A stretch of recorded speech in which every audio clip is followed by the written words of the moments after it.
So ayan mga kabakit hunter, pauwi na tayo. Nagganting tayo kanina.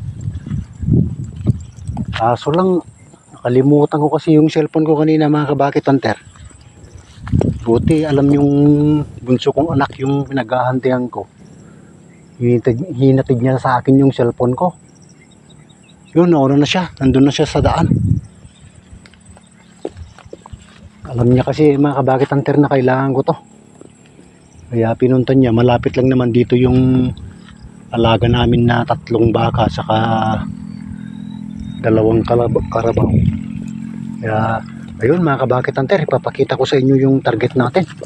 73 yards mga kabakit hunter.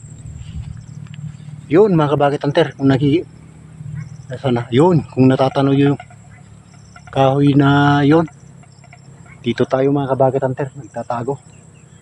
Ito lang, hindi na ako nakagawa ng kura. Pang mabilisan, 1 oras lang mga kabakit hunter. Alas 4 nung pumunta tayo dito. Dito lang tayo nagtatago mga kabakit hunter. Yung masukal na damo dito, oh. Naper. Yun ang pinapatamaan natin, oh. Yun, yung kahoy na yun. 73 yards mga kabakit hunter. Meron akong hindi nahanap na kon mga kabakit hunter. 7. Wala kasing kwan. Masyadong masukal kasi yung mga kabakit hunter. Kaya 21 lang yung nakuha natin. Dito mga kabakit hunter. 21 piraso.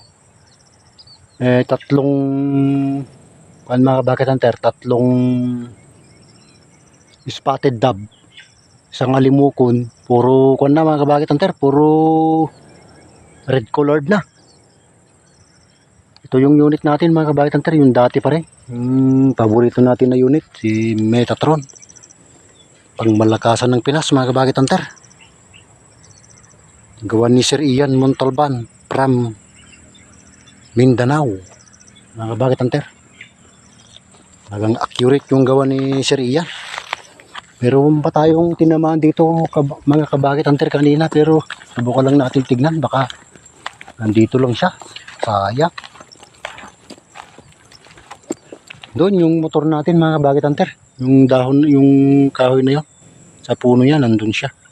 Natanggal lang ko na pala ng balahibo mga kabakit hunter habang naghihintay ng dapo.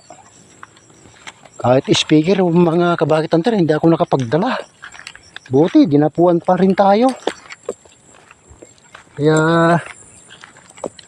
maswerte pa rin tayo kahit pa paano mga kabakit hunter. Maraming kasi mga kabakit hunter dito sa amin. Wild dove. Umiminsala ng mga kabakit hunter. Palayan, saka maisan.